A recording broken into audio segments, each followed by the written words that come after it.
bonsoir à tous.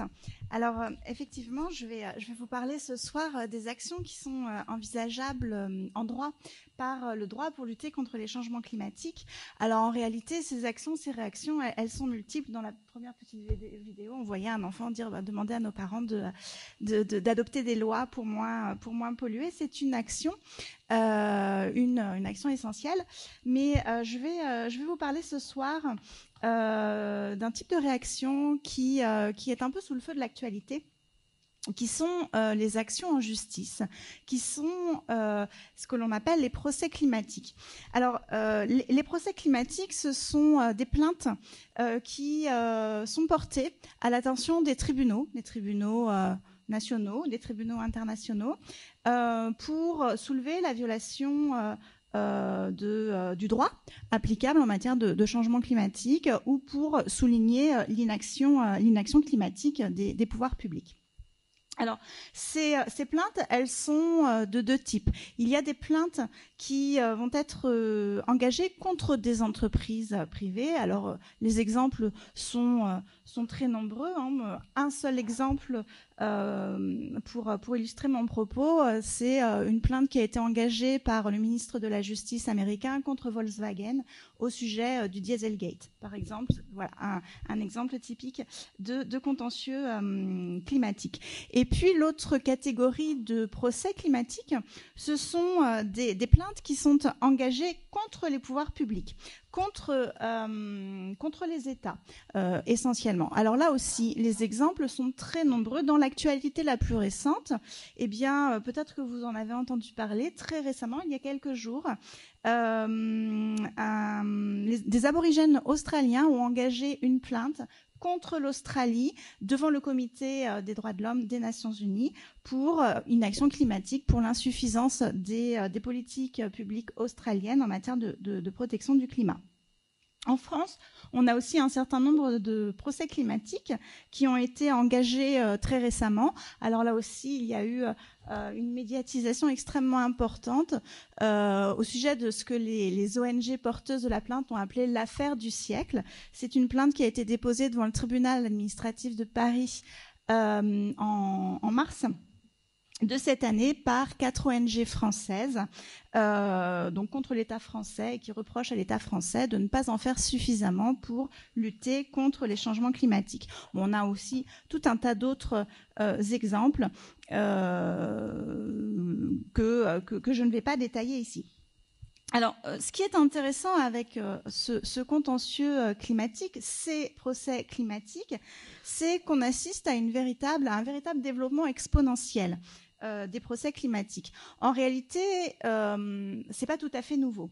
Depuis une bonne quinzaine d'années, on assiste à un développement assez important de ces procès climatiques contre l'État devant les tribunaux américains.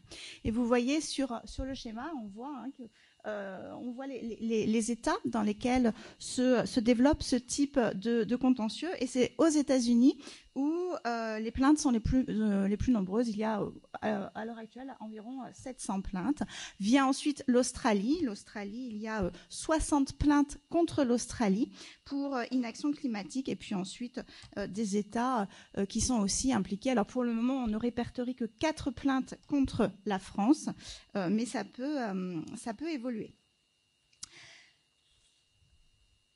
Alors, je vais essayer de décrypter un petit peu ces contentieux, ces procès climatiques pour essayer d'en comprendre l'enjeu juridique.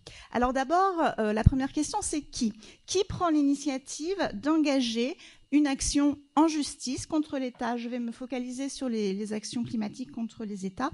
Qui prend l'initiative donc de saisir le juge pour lui faire dire que la France, que les États-Unis, que l'Australie n'a pas fait suffisamment en matière de lutte contre le changement climatique. Eh bien, ces plaintes, elles viennent de ce que on peut appeler très largement la société civile. Ce sont essentiellement des organisations non gouvernementales qui sont des associations de défense de la protection de l'environnement qui sont à l'origine de ces plaintes. Dans le cadre de l'affaire du siècle, donc contre l'État français, ce sont 4 ONG, 4 associations françaises de défense de la protection de l'environnement, l'association Notre Affaire à tous, l'association Greenpeace France, Oxfam France et la Fondation pour la Nature et l'Homme.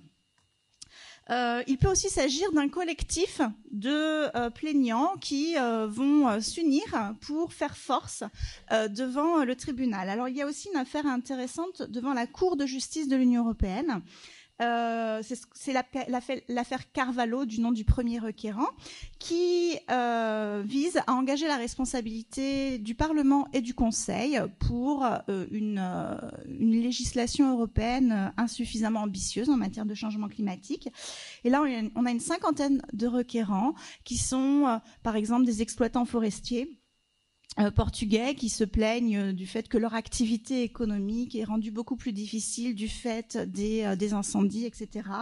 On a un apiculteur français, on a une famille de pêcheurs aux Fidji, etc., qui se réunissent pour, ensemble, porter une plainte devant une juridiction internationale. On a aussi des collectivités territoriales. Une autre affaire intéressante en France, c'est l'affaire Grande-Synthe. Alors Grande-Synthe, c'est une commune du nord de la France, dans le Pas-de-Calais, dont le territoire dans le nord, pardon, dont le territoire est affecté par l'érosion et par la montée des eaux. Et donc le maire de cette commune a pris l'initiative d'engager une plainte contre l'État français. Voilà pour la première question, donc qui ? Deuxième question, comment ? Comment ces requérants s'y prennent-ils pour saisir un juge et essayer d'engager la responsabilité de l'État ? Alors, il y a plusieurs possibilités. Lorsque l'on veut engager la responsabilité de l'État, la responsabilité environnementale de l'État, on pourrait se dire, bien, on va se tourner vers une juridiction internationale. La difficulté, c'est qu'il n'y a pas de juridiction internationale qui soit spécialisée en matière de protection de l'environnement. Il y a en droit international tout un tas de juridictions internationales qui potentiellement sont compétentes, pourraient être compétentes dans ce domaine, mais pour le moment, les quelques tentatives de les saisir n'ont pas été fructueuses. Alors, il y a quelques années, le président de la République des Palaos a essayé de convaincre l'Assemblée générale de saisir la Cour internationale de justice, qui est la juridiction la plus importante en droit international, pour rendre un avis juridique sur la responsabilité des États, et notamment des États industrialisés dans le changement climatique, mais cette tentative n'a pas abouti. Il y a actuellement devant la Cour pénale internationale une affaire où il est question de crimes environnementaux, mais pour le moment, elle est en cours. Certaines juridictions de protection des droits de l'homme, la Cour européenne des droits de l'homme, la Cour interaméricaine des droits de l'homme, peuvent aussi être saisies de contentieux qui vont s'apparenter à des contentieux climatiques. Mais c'est pas là l'essentiel de ce contentieux climatique. Ce qui est intéressant, c'est que les requérants se tournent vers le juge national. Ils se tournent vers le juge de l'État dont ils entendent engager la responsabilité. Alors à travers plusieurs types d'actions, soit une action en responsabilité pour engager la responsabilité de l'État qui n'a pas fait suffisamment en matière de lutte contre le changement climatique et qui a laissé survenir des dommages environnementaux, des dommages économiques, etc. Ou une action en légalité pour demander l'annulation d'une loi, par exemple, qui est insuffisamment ambitieuse par rapport aux engagements internationaux de l'État en matière d'abaissement, de diminution des émissions de gaz à effet de serre, etc., etc. La question suivante, c'est quoi ? Qu'est-ce que concrètement vont demander ces requérants ? Eh bien, ils vont, en général, l'argumentaire qui est développé par ces requérants contre les États se divise en deux parties. La première, le premier moyen qui est mis en avant, c'est le fait que les États n'ont pas respecté leur obligation de vigilance à l'égard de la population, l'obligation de protéger la population contre les effets du changement climatique. Alors cette obligation, la grande difficulté, c'est qu'elle n'est pas toujours posée par le droit positif, par le droit applicable.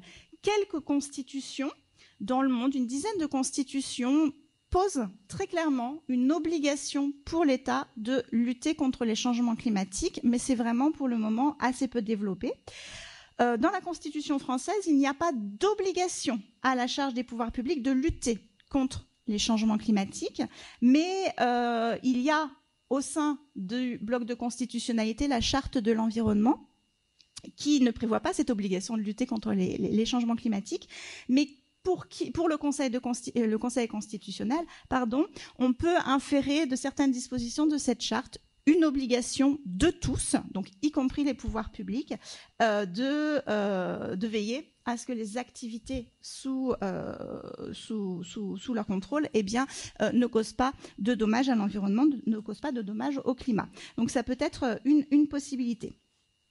Plus fondamentalement, l'obligation de vigilance, l'obligation de protéger la population contre les effets des changements climatiques, elle va trouver son fondement dans les engagements internationaux des États, dans la Convention cadre des Nations Unies sur les changements climatiques, qui a été ratifiée par plus de 190 États, dans l'accord de Paris, ou même dans les traités de protection des droits de l'homme, puisqu'il y a un lien qui est clairement établi aujourd'hui entre les droits de l'homme, le droit à la vie, le droit de propriété, etc., et le droit à un environnement sain, le droit à un climat stable.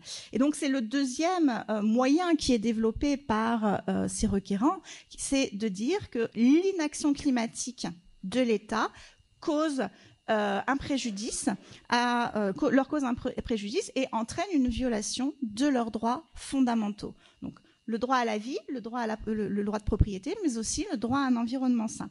Ce droit à un environnement sain, c'est une notion intéressante parce qu'il n'est pas consacré en tant que tel dans les instruments de protection de l'environnement ou dans les constitutions. Alors il y a quelques exemples, mais ça reste encore quelque chose d'assez rare.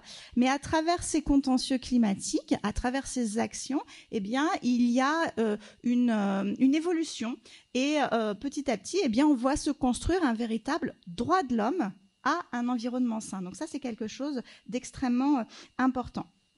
Alors, dans mon PowerPoint, je cite l'affaire Urganda. L'affaire Urganda contre Pays-Bas, qui est vraiment une affaire c'est l'affaire symbolique des procès climatiques. C'est la première dans laquelle un tribunal, en l'occurrence un tribunal néerlandais, a reconnu la responsabilité d'un État, les Pays-Bas, pour inaction climatique, c'est-à-dire pour avoir manqué à leur obligation de protéger la population face à des engagements climatiques qu'avaient pris les Pays-Bas et qui n'ont pas satisfait.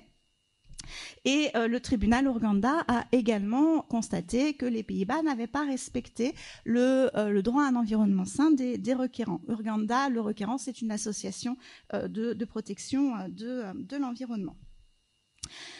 Alors, quelle est la portée de ces procès climatiques? Je finirai par là. Aujourd'hui, on en recense à peu près 1000 actions qui sont engagées par des associations, par des requérants individuels contre des États.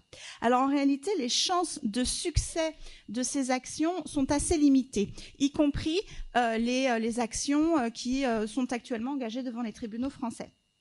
Il y a plusieurs obstacles procéduraux qui se posent. Premier obstacle, c'est celui de savoir si le requérant a un droit d'accès au tribunal. Est-ce qu'il peut saisir le tribunal en question pour engager la responsabilité de l'État? Ce n'est pas toujours le cas. Le droit d'accès à la justice des associations de protection de l'environnement, il n'est pas permis devant toutes les juridictions. Autre difficulté, pour pouvoir saisir un juge et engager une action contre l'État, il faut prouver un intérêt à agir. Or là, il y a une grande difficulté dans les contentieux climatiques, c'est que les requérants, ils se plaignent de préjudices qui en réalité ne leur sont pas propres. Ils se plaignent de dommages qui sont les mêmes pour tous. Et la grande difficulté, donc, c'est de savoir si les juges peuvent passer outre cet obstacle procédural. Alors, ça peut arriver. Je cite une affaire Leghari contre Pakistan où le tribunal a accepté que le requérant, Leghari, puisse invoquer un intérêt à agir spécifique, alors même qu'il se plaignait des effets du changement climatique qui n'étaient pas particulièrement plus importants pour lui que pour son voisin. Autre difficulté, c'est à supposer que les tribunaux se reconnaissent compétents et qu'ils acceptent de reconnaître la responsabilité de l'État, l'inaction de l'État. La question qui va se poser, c'est quels vont être les remèdes. Si c'est une action en réparation, la réparation des dommages liés au changement climatique ou même la réparation du changement climatique en tant que tel, ça paraît difficile à envisager. Une autre possibilité, c'est de demander au tribunal d'enjoindre à l'État de modifier sa politique environnementale, d'adopter des législations plus contraignantes, plus ambitieuses en matière de protection de l'environnement. Il y a des exemples en ce sens.